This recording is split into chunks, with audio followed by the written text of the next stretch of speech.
Hey, Dad. Hey, Shan. Okay, so first of all, thank you so much for being willing to have this conversation. Like I told you privately, whether this was a conversation just for the two of us or one that you would let me share with the world, I was really looking forward to doing it. So I appreciate you letting me share it with the world. Thanks for asking me. Absolutely. Okay, so hopefully you don't mind me sharing this, but you are 79 years old. You're going to be 80 in July. Yes? That's correct. Okay. All right. So I want there in all this stuff kind of going on in the world, like this topic around race, this topic around politics, like all this stuff. There's just this bubbling and all this conversations happening right now. And so I thought that it would be really great to have a conversation with you because one of the things that I realized, I think about 2 weeks ago now, is that whether or not you considered yourself one, you are absolutely a bridge builder.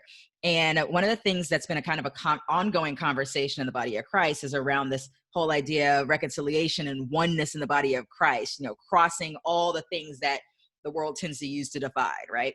So I want to go down like memory lane with you and talk about your life and see all the goodness that comes out of that. So why don't we start, Dad, with you sharing what was it like for you growing up in those years that were like right prior to the height of the civil rights movement? Okay. Well, reality is, my years growing up was, I guess, pretty normal for the time. Uh, some people might wonder, say, well, didn't you worry about all this or that? No, reality is, at the time I was growing up, it was accepted fact that segregation was going on. First of all, I go way back, and there was segregation, separate schools, and separate everything primarily. Right. So as a result, we went to all black schools, and we were taught in the schools whatever the teacher chose to give us. And basically, I had a pretty normal life, but the reality is we were very poor coming up. We were not poor. There's a difference. There's poor and That's there's po. right. So you Now, guys were poor. we were poor, not poor. And the reason being, poor people, they had a few things and they operated pretty normally. However, if you're poor, you don't have hardly anything, you're destitute. Right. First of all, I'm a product of eight in our family, eight children. I'm just one of the eight. So therefore, things were pretty thin through the family. Understandably. And as a result, I got mostly hand-me-downs. I Yes. think plenty of people can relate to hand-me-downs if they're anywhere close to my age. That's Of right. course, of course, I, always wanted something of my own. So I started work about when I was about 10 years old, doing odd jobs, making money to buy clothing that I wanted, to buy anything else that I wanted. I was willing to work for it, and I did. But basically, my normal time coming up was, I would say, was good. We had Yeah. even in the younger times, we had toys to play with, which we made ourselves. Yes.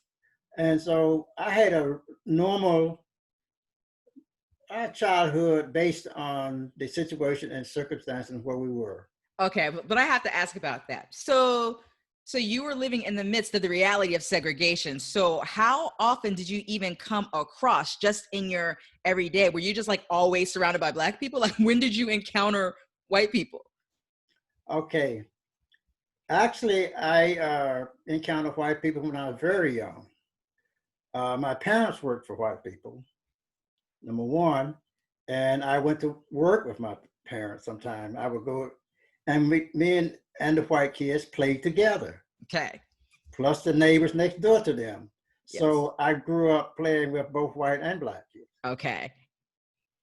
That's good. And then as kids, was it just like you guys were just kids, just Yeah, enjoying hanging out, playing together? No yeah, big we deal. just played together. color or nothing never came up. Right, right. Oh, and for context, tell everybody where you were living. Athens, Georgia. Athens, Georgia. So this is the South. Right. I was in Okay. the heart of the South. In the heart of the South. Where everything was segregated. Right, right, right. And what did grandma and grandpa do? Okay. You mean not my great grandfather? My grandma, grandpa, your mom and dad, sorry. Okay. My mom worked at a sorority. She was head of the cooks back there in the sorority. In the sorority house. Sorority house. I also worked at the same location outside on the yard work. So I worked with my parents.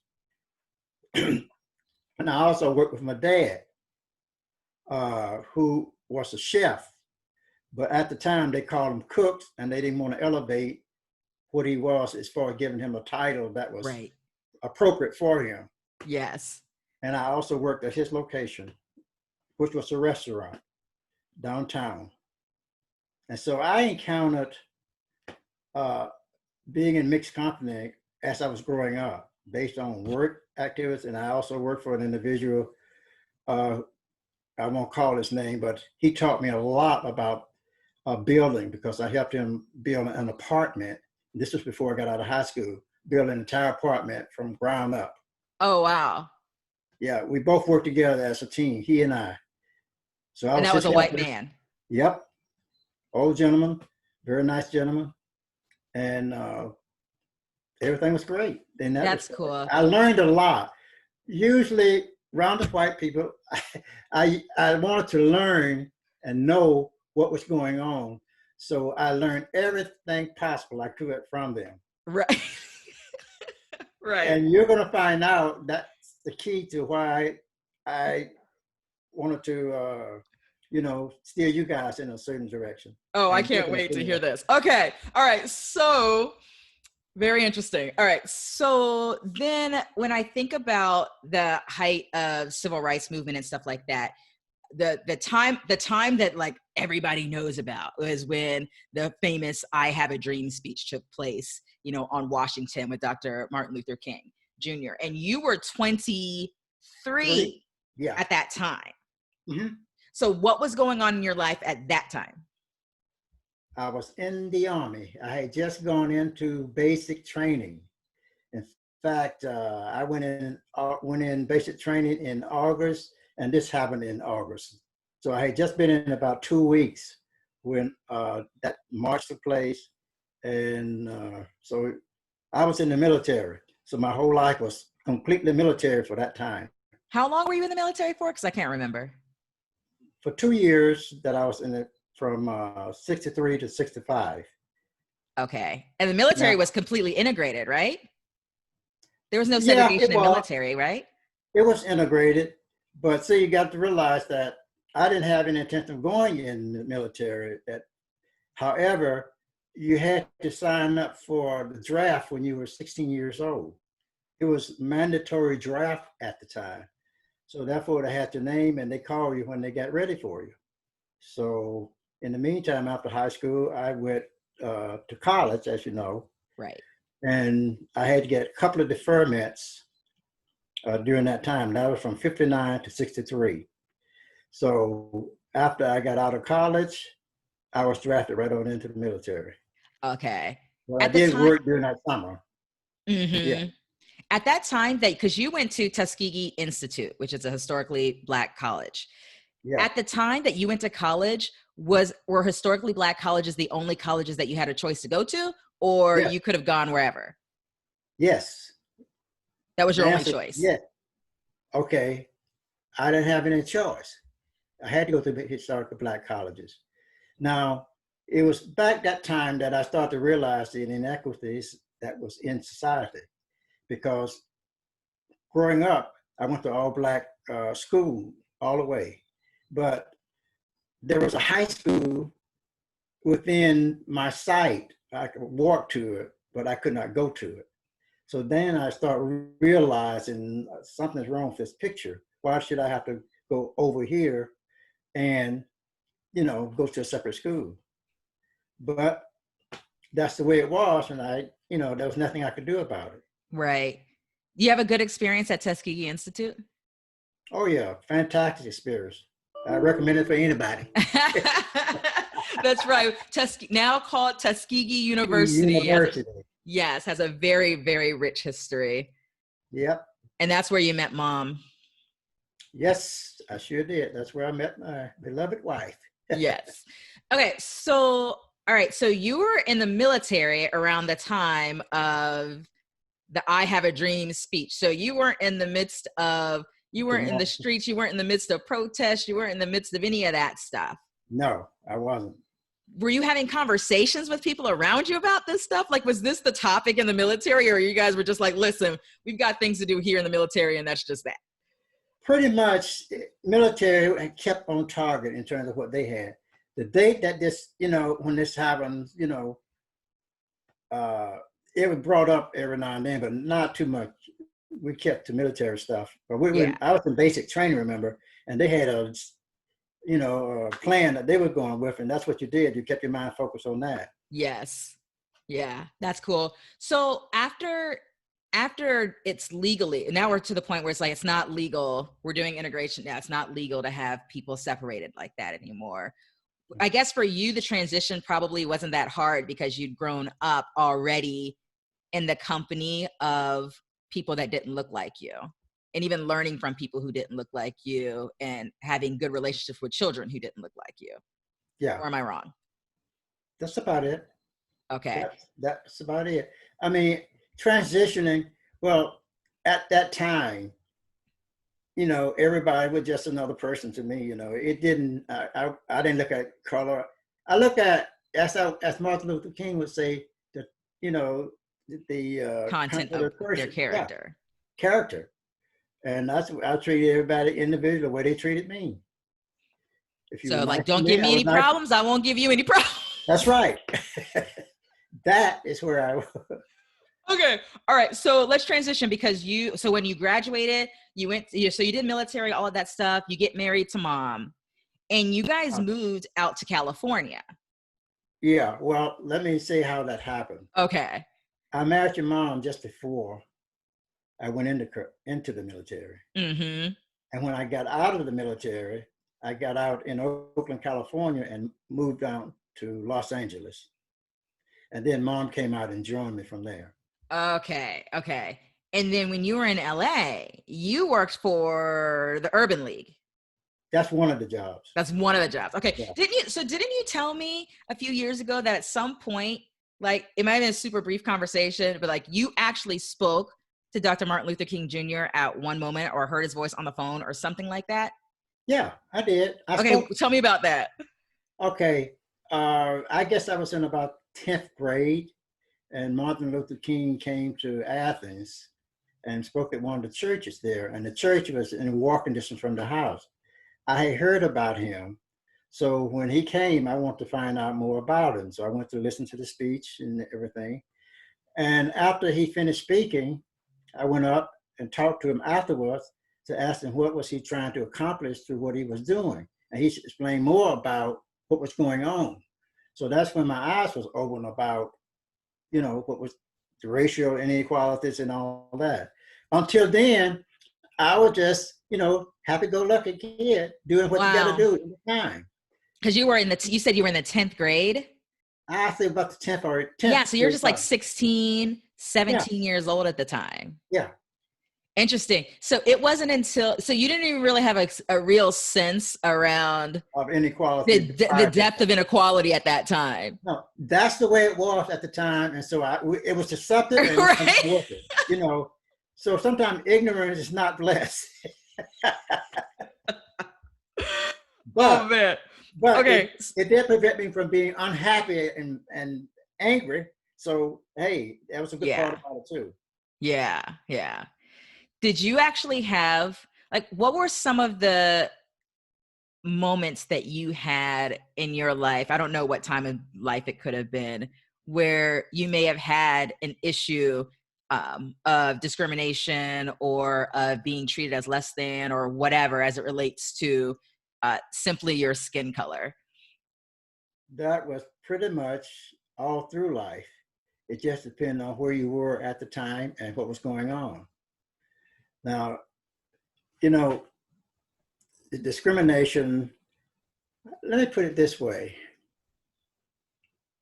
There were certain instances where people did things and said things that in reality, sometimes they thought they were trying to get close to me, to know me, but they would say things like, "Oh, you look just like so-and-so," some television popular black guy like Sammy Davis Jr. And here's what I want to put out to the world. Never tell a black person that they look like somebody that you know in your mind and in your heart that you don't look nothing like them. Because what that says is that all black people look alike to me. That's what they're saying. Right. And so that's how it's perceived and how it's accepted. Right, right. So word to the wise, do not tell anybody they look like somebody that you know look nothing like them. If you compare me with Sammy Davis Jr., first of all, he was Jewish and he was short and I'm tall. So, I mean, it's just so many things. The only thing we had in common was our color of our skin. Right, right. So that's what they were looking at, and that's how I accepted that. Right, right. So that was the beginning and the end of the similarities. Okay. I just wanted to put that out there. I could resist it because somebody's going to hear this and say, "Oh, I didn't realize I was offending this person by saying." Right. It had good intentions, but it showed me where they were coming from. Yeah. Right then and there, I knew, okay, this person got a problem. Yeah. Yeah, that's right. How else did inequality show up that you noticed? Like when you were beyond the age of noticing, not noticing, sorry, and you were kind of aware of what was going on in the world, how else did that impact you? Well, this is what I did with the children and where I went to church and all that type of thing. Okay. All right. Then before I get there, then okay. Hold on, because I want to go back to the Urban League. So okay. I remember you sharing with me that some of the work you were doing with the Urban League was connected to, I don't know whether there was like affirmative action programs at the time or there was other types of programs and internships and stuff like that or whatever. So that's the type of work that you were doing at that time, right? Working with corporations and. Let me explain what the job was. It was what we call OJT, on the job training. Okay. And this is where we would go out, those job developers, I was a job developer. We would go out to manufacturers and places that had government contracts, especially, and negotiate job training for persons that were considered disadvantaged, mostly minorities. They would agree to take X number of people, train them, and if they did a good job or they were acceptable to their needs, then they would hire them and keep them on.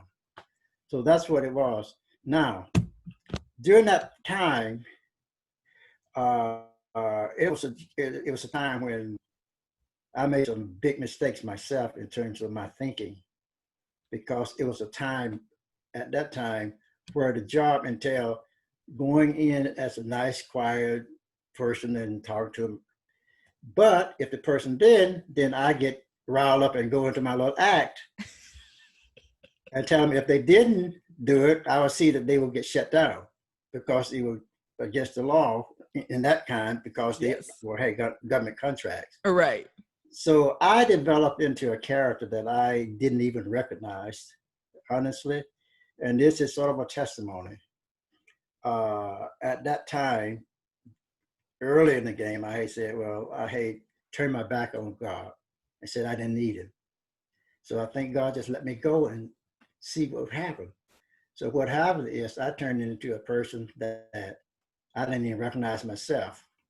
And my sweet wife, who told me one day, she said, did you know that our friends are afraid of you? And I said, no, why?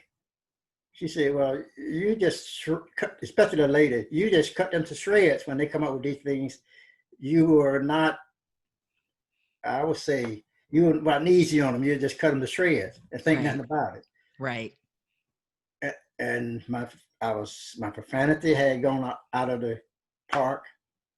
And then when she said that, I started watching myself for a few days. And wow, I didn't realize I had turned into the person that I had turned into. Yeah. And that's when I repented. And after I repented, my whole life changed and everything took a different direction. Wow. Okay. So we're going to talk more about that, but I got to ask you this question because I haven't heard you say anything that helps me to resolve something that I heard you say once. So there's a story there that I need to find. Okay. I was having a chat with you on the phone, maybe, I don't know, a few weeks ago or something like that. Mm-hmm. And you had actually we were talking about just kind of stuff in the world and all that stuff. Mm-hmm. And you actually said, unless I didn't hear correctly, I believe that you said that there was actually a time where you was like, I hated white people. Like, I didn't. So this could have been in the space of time when you were find yourself be acting like someone that you didn't know anymore or whatever. I want to know what was going on then. Like, what happened? Why'd you feel that way? How did that show up in your life? Like, tell me that stuff. Tell me that stuff. Well, it was right during that same time that I started working with the Urban League. Okay. During that time, it was about 4 years of that time. And the reason being, I was able to see all the inequities that were existing as far as the legal system, as far as the employment situation, all facets of society. I was able to see it, and it just burned in me. I just got angry. And during that time, I realized that, something has happened to me because I didn't come up this way. And I had always come up as a Christian in church and everything. So I realized that I could not hate, but I did at that time, during that particular time. It was a short time, maybe about 4 years. I mean, even 4 minutes is too long to hate. Wow. But that was good. Because there is no good in hating. Right. So I started doing an introspective look at myself. I said, now, if I hate, and I said, how can I hate somebody because they're white? Because if I do that, I'm doing basically the same thing they're doing, just in reverse. Right. So I had to start thinking about, okay, this I can't do. I can't be hating people because of their color, because God made us all, okay? And there is good and bad among all people. So you start looking at the content of the character, and you work with people according to their character. Yeah. I don't say judge because I don't judge people anymore. Right. But all this came as a result of my growing in Christ. So that makes sense. So it's almost like when you're doing the work of at the Urban League, and you're realizing, because it's just so funny, because I'm hearing like this story of how you grew up and how you weren't even really aware of certain things. It was like, ignorance is bliss. Like, I'm good. It's not impacting me. I'm fine. Yeah.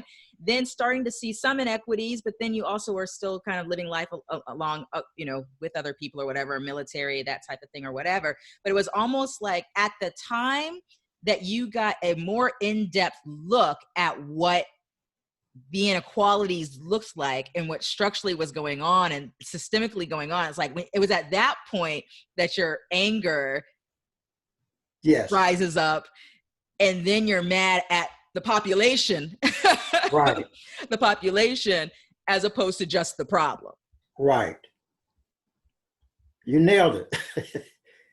That's a great interpretation of what happened. Yeah. Yeah, that's so good. So did you ever do work like in the work that you were doing with the Urban League? I guess that was kind of a focus on doing the types of things that help to address the problems. That was kind of your role. Yes.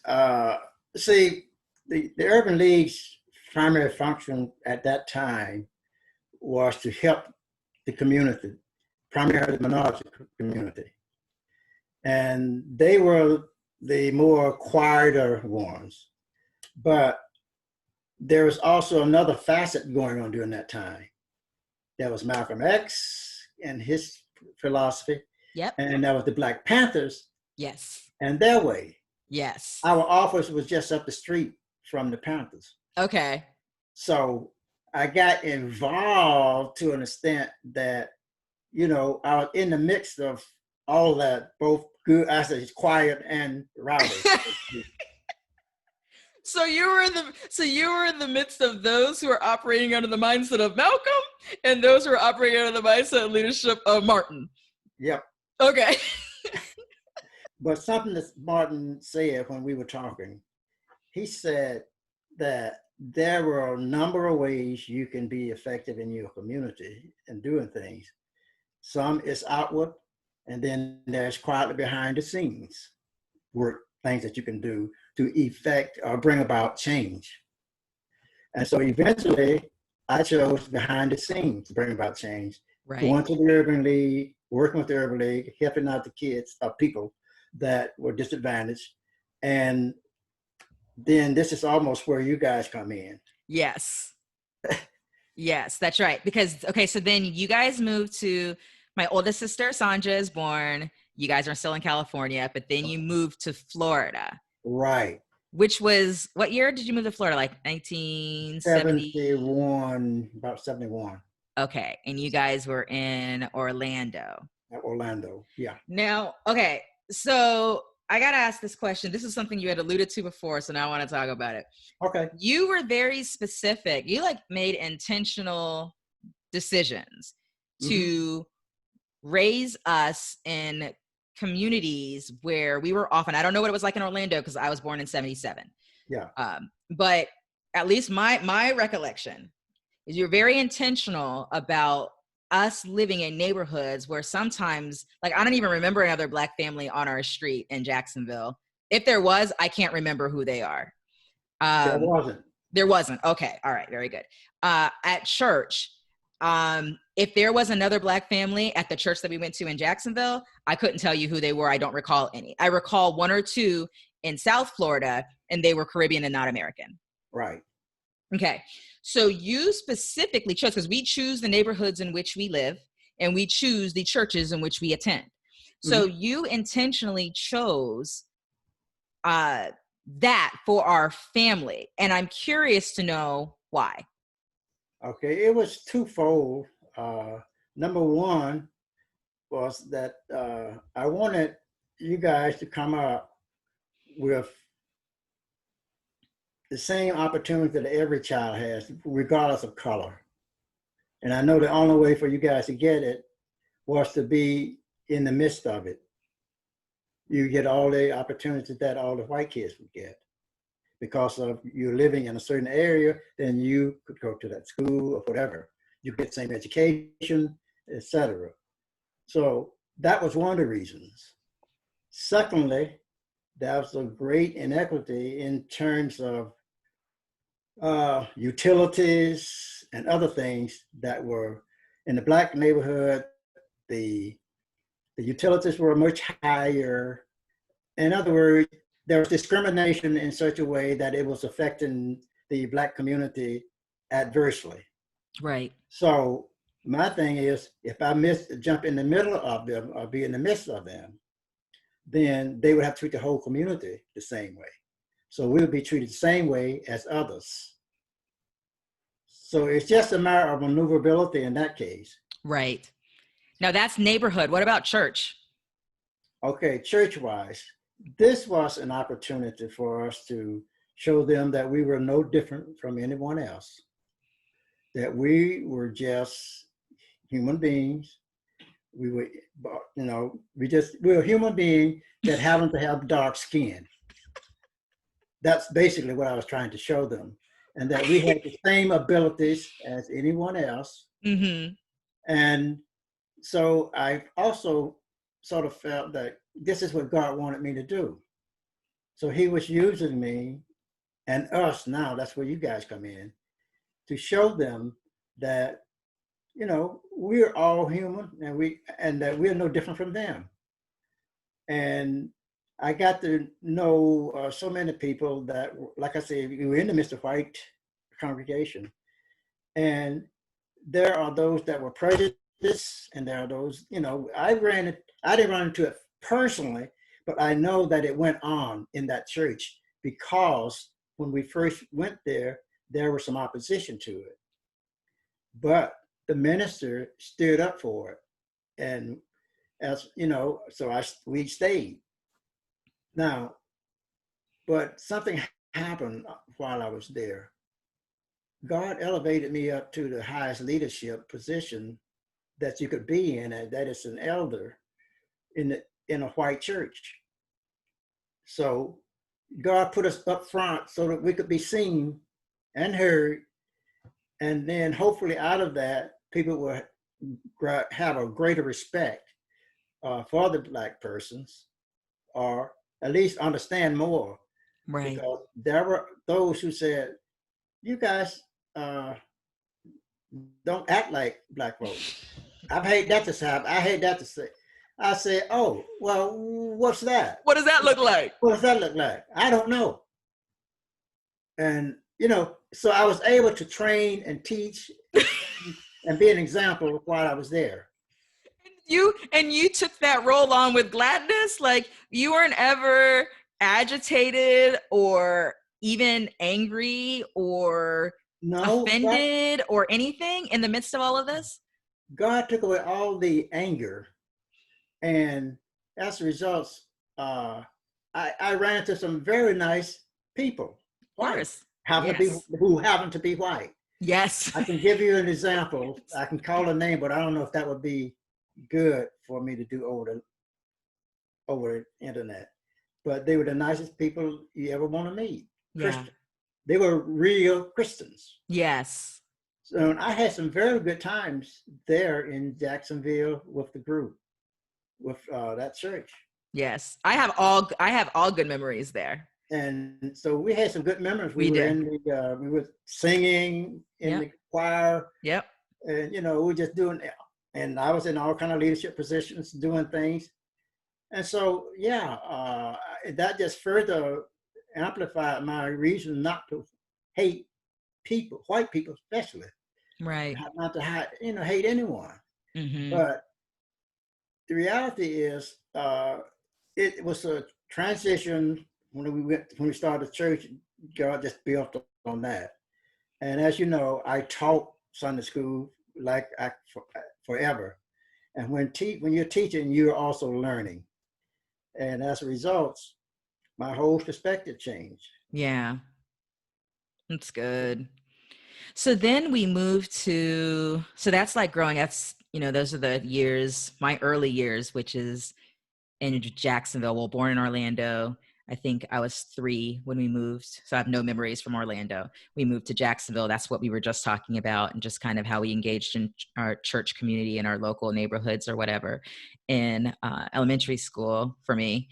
And then we moved to South Florida and Fort Lauderdale, which was a completely... I think God has a sense of humor. because I also, during that time, I had developed sort of an attitude toward the Hispanics. Okay. The skin was light, and they thought they were better than the Black people. Uh-huh. Although they are immigrants coming over here. Uh-huh. But they thought they were better in their actions and attitudes. So you had some run-ins, some instances. Yeah, and so I had a problem with it. This is when you were in Jacksonville. I was in Jacksonville. Okay. And God says, okay, you need to get some more training. Yeah. I'm not finished with you yet, so I'll send you to Fort Lauderdale. Could have sent you to Miami. You would have been... I would have been completely blown away. I wouldn't have been able to speak the language.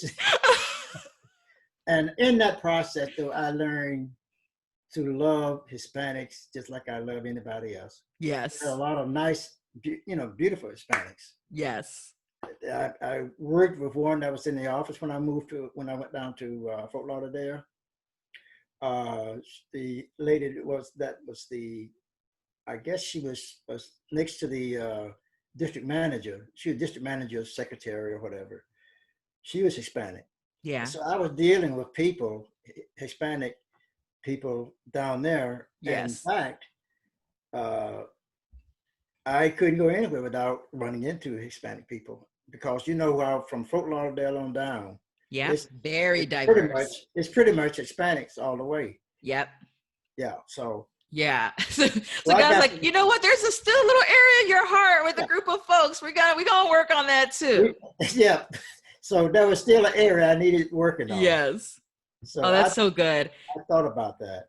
You know, I was thinking the other day, this was a story that mom hadn't shared with me until I don't know whether maybe I was in high school and mom shared this story with me. And I remember being so surprised, but it also told me a lot about you guys as parents.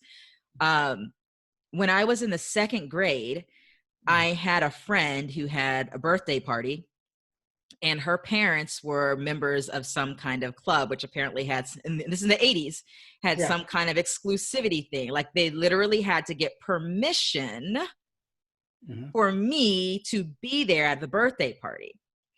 And you guys never, okay, so you guys could have said, you know, and my best friend, Jessie, my best friend, as you know, child, her mom knew because I guess mom told her or whatever, and her mom was like, "Listen, you know, this is craziness. Like, I won't let Jessie go. You're not going to let Shannon go." For those who don't know, that's my birth name, Shannon. Yeah. I won't let her. You know, we don't have to let the kids go. And mom told me, she said, "They're just kids. Just let them go." So they went through the whole process of getting permission for me to be there. And when I went, I have no memory of being treated. If people were looking at me funky from me getting permission, I was completely oblivious. I was just having fun with my friends. But what that told me a lot, it told me a lot about you guys as my parents, that you guys chose not to make an issue of it. Cause you're like, they're just kids. So they're kids, let them have fun or whatever. You guys could have been offended with the parent that their parent actually even belongs to a club that would need permission. I don't know how you guys dealt, but the bottom line was you guys did not bring me in. You guys didn't make me not go. You guys like just said, "Hey, they're kids." And to me, I remember when mom told me that, I was blown away because I'm thinking, are you kidding me? So, but that told me a lot about you guys though. Yeah. It did. Yeah. It did. So interesting. So I know you asked once about state places where there was prejudice and what have you. yes. At work, it was another place. At work, that was I was working for. I'm going to say the name of the place. I say a telephone company. Yes. It's a telephone company. Yes. Because you're not supposed to call names on them. Okay, I was hired there at this company, and I was hired in as a manager. Now this is back in the 70s. Now, you know, segregation and everything had just was ending or coming to a completion, so back in that time. And my first meeting with the group was mostly a white group. And the first question was, "Hey, I've been at this company 11 years, working in this company, and you just come in off the street." I said, "First of all, I didn't come in off the street. I was hired. Now, and your question, and what's your question?" He says, "Well, I just want to know, why is it that you coming in off the street?" So I said, "Well, I let it go. And you came in as a manager." I said, I say, "If you had the opportunity to come in as a craftsman or a manager, what would you take?" "Oh, I take the management job." I said, "You just answered your own question. Anybody else?" See, back then my mind was a little sharper, and I was still a little on the militant side. So I did things, said things that, because I thought I was indestructible. So nothing bothered me. Nothing bothered me. And it was a challenge. And so Yes. and a lot of things that I did was a challenge for me. But, you know, I had to learn to deal with things from a quieter way, and then there's the other way. So some of me was still working. Yeah, The yeah, old yeah. was still working. Never went away. Yes. But I learned to suppress it. That's hilarious. So you're like, listen, so there was just some straight up practical reasons why you made the decisions that you did. And then you also felt like almost like this is an invitation from the Lord, like to go into these places and these Yep. spaces and give people an experience. And I would say a different experience, but I think for some people, they didn't have an experience at all. Oh, yeah. So so basically, whatever biases or whatever things were showing up were not even really based off of actual experiences, No. but based off of, you know, stories of other people or watching Yeah. something on TV or just the atmosphere, Yeah. you know, whatever, but not actually having real experiences, real relationships. Well, much was as a result of their parents. Right. You see, their parents would have been back there in the time when Yes. Black people were treated with slavery and so forth and so on. Uh-huh. So those ideas and thoughts that Passed down. would have been a product of that, and that's what was going on. Yeah. So it's almost like in the context of just relationship, putting yourself in places, spaces, and building relationships with people. That's how you were a bridge builder. Whether you would have thought yourself that or whatever, we would have even said that. That was it. Just from one, the following the leading of the Lord to Absolutely, that was it. Just do what the Lord right laid in front of me to do. That's what I consider doing. That's Bridge building or whatever.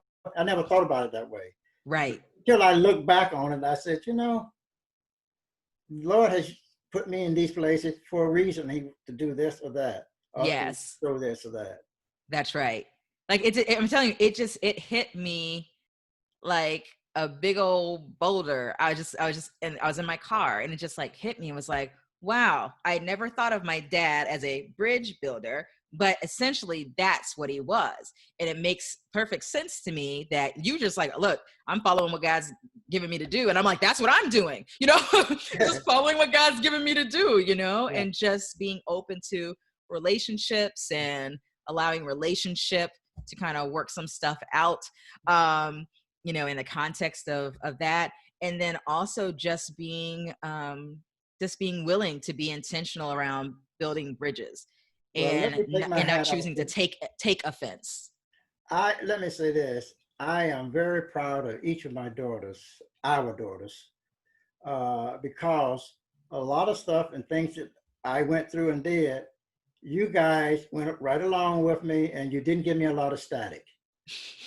So whether were you disappointed, you're mad about moving to this, because we moved several times during coming up, but I didn't get a lot of slack from you guys, and that meant a lot to me.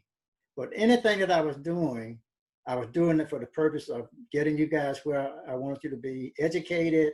I wanted you to go out and be a winner for the world, and to continue to keep your trust and faith in God. Yeah. So I want to be the example that you guys saw. I didn't want, and something made decisions I might have made was because of you guys. You don't know the reason. And some people say nowadays, well, you know, I've got to do this job or that job, and I've got to be happy in this. You know, happiness on the job never entered my mind. The need to be happy on your job? Yeah, that never entered my mind. The idea was, is it providing me what I need to take care of my family? Mm-hmm. My whole growing up from a child and up, that was take care of my family and see that they get education, and so that they can take care of themselves, whether they are married or not. They have the knowledge, and they're able to physically take care of themselves and be able to compete in a world that was primarily white at the time. Right. Right. Yeah. Right. Yeah, And at the it, time. right. And it's actually really interesting too, because um I'm just kind of reflecting on stuff and how I think there was also a bit of a balance too, because I think that for like Sanja, oldest sister, because of she pretty much was raised completely in Jacksonville, completely in these environments that lacked a whole lot of diversity, Mhm. um, you guys were like, you go to an HBCU, like you guys encouraged her to Yeah. go to a historically Black college or university, because it's just like, you need to get some, be around some folks. Pardon the expression. She need to be blackmatized. This is my word, but I'm just saying. Just She made that need. up. But I honor that about you guys though, seriously, because just like, yes, you made those decisions, and you made those decisions as you felt like you were led and you were doing those things, but you also recognized the reality that she needed a balance of that experience. And Stacy and I, we got that naturally because we moved to South Florida, which is like a cultural salad bowl of Yeah. amazingness. Everyone from everywhere, of every shade. It was like, you were walking into place. My memories in Jacksonville were, I remember, Dad, that's like, I knew like one Filipino student, like she stood out, the one Filipino student in my class, like the one Jewish boy in my class, Mhm. the one Hispanic person, the one Asian, the one Korean girl in my class, right? It wasn't many. Right. And then it would be like maybe one or two or three or four Black students. And then that's it. I mean, the diversity was just like, you Yeah. know? And so coming then to South Florida and experience, it was like a whole new world. And I'm really grateful. I'm really grateful for that experience. I'm grateful that God nudged you to come down to South Florida. Because I think for me, and I suspect that Stacy would agree, that having the balance of all of those experiences growing up gave us a perspective that I think is helpful and healthy. Yeah. And of course, that in the midst of, most importantly, the fact that we were raised in faith and growing in our relationship with Christ and all of those things. I mean, really, that's above and beyond all of it. But just that lens that I think you gave us, a lens, a multi-lensed experience that Yeah. I think helps a lot. Yeah. So thanks, Dad. You're welcome. But you guys just don't know how proud we are of you guys, and especially you at this point, for because of what you're doing, how you're training people, and how you're doing this for the Lord. It makes me very proud to know that you're out there and you're doing what you're doing. You completely got out of the corporate structure, and you went this way, and your entrepreneurship. But one thing I got to tell you that you probably never knew is that your great great grandfather was an entrepreneur back in the that would have been back in the 1930s and the 40s, like that, on the Sim side, my mother's side. What did he So do? entrepreneurship runs in the family, but it just skipped a few Yeah, generations. I was like, right, because I had no insight Yeah, into that. What did he do? he owned a dairy farm, and I can remember delivering milk for him, helping him to deliver milk and other things that he had going. But yeah, he was an entrepreneur, It's in and the that back, blood. and it was time. It was just post, that big depression time The back in the depression. Yeah. yeah. Post that, he was still in business. So he And, survived. oh yeah, he He survived. survived and thrived in business. Yeah, and he was a Christian. I remember him being a deacon or something in church, Christian fellow. Now my grandmother, she was a dynamite. She didn't take nothing from anybody, not even him. Right. so so it goes way back. Yeah. But you That's good.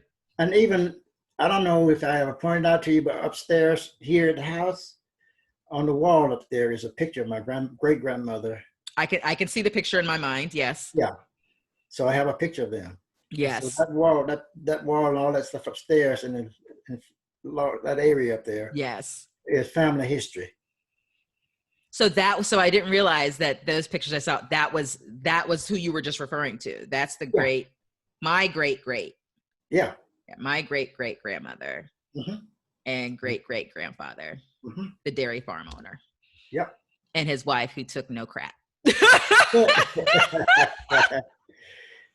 so good. What were you gonna say? See, we spent a lot of time living with them too for a while growing up. So we got a chance to see a lot of things. But That's then you good. think about now, this is going back almost 80 years ago. Yeah. Wow. So, Well, is there anything, do you feel like there's any piece of the story that we didn't get a chance to touch, or any particular thing that you really would like to share that you didn't get an opportunity to share yet? well, I guess, part of what I was telling you about my change in my testimony, Yeah.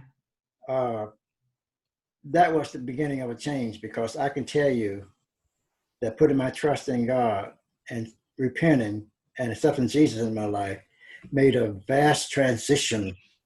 Because when I tell people that before I was converted to back, I'll say just going back to where I came up as a Christian, my life, especially those 4 years, maybe 4 or 5 years that I worked for the Urban League, I realized that I had turned something that I didn't understand, that I just didn't recognize. And to see me now and what I've gone through ever since and how I've changed, it's just amazing, because I told people back then I cursed like a sailor, I drank like a sailor, and was just, outright, I don't know how to explain it. I had gone off, and I guess, and Satan just took over. But when Christ took over, things happened in my life that I know without a doubt that he's here with me now and in spirit, and that he changed me tremendously, because I have gone through some things, and only with it was through him that I would be here today. Because if I had stayed out there and where I was going, I probably wouldn't be here today. Yeah. I got out of a situation and circumstances that completely changed my life. So good. Will you tell that one story about the money and the money Oh, that yeah. fell from the Yeah. I love that story.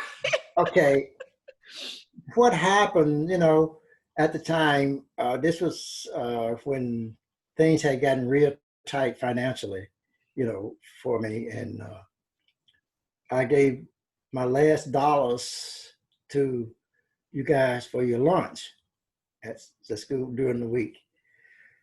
And so I didn't have any lunch money, and I prayed about it. And I'm driving up the street, and money blew across the street. I got out and picked it up and looking around, say, whose money is this? And then it hit me, Dami, this is for you. And What an answered prayer. Yeah, this is the answer to your prayer. So this is, I can name different situations and circumstances where that's what happened. Even today, I think about how God has continued to add things to my life. It says, seek you first the kingdom of heaven, and all things will be added unto you. I can see where these things over the years have been added on. When I think even before I went to school, my ultimate thing was to grow up, be a dad that went out and worked and came back and took care of his children. And his children, I would come home to 11 children. That was one of my basic aims. And my goal has not changed. It's always our family first, and then everything else afterwards.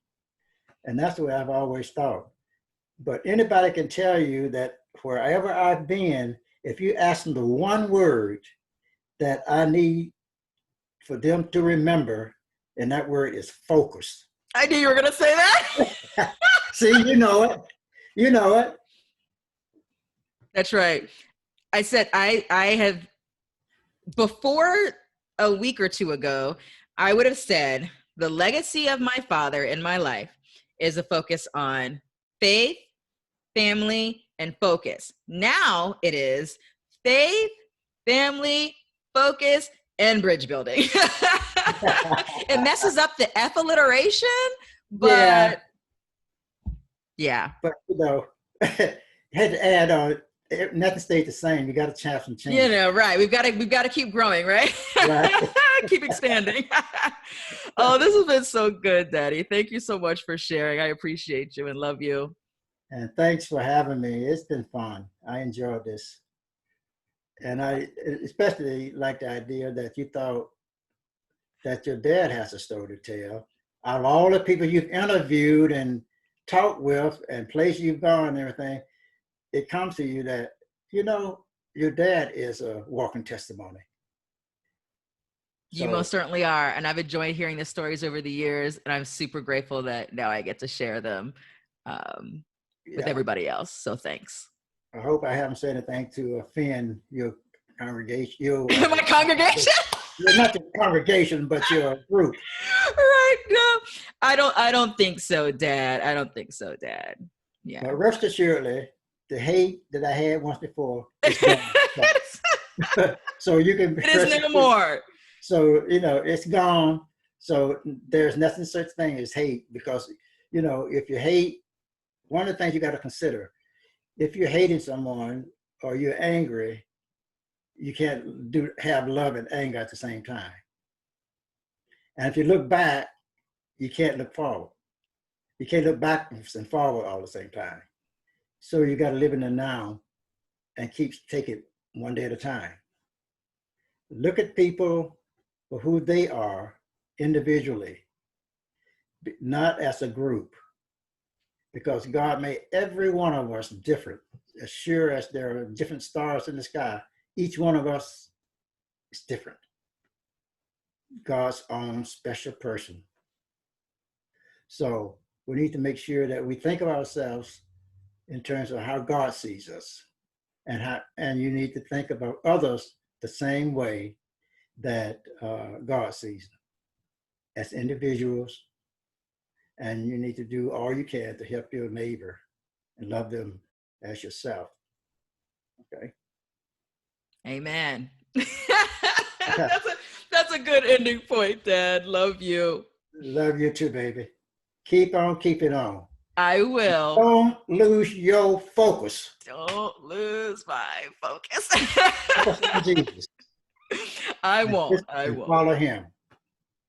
That's okay? right. Yes, sir. Thanks so much. Thank you.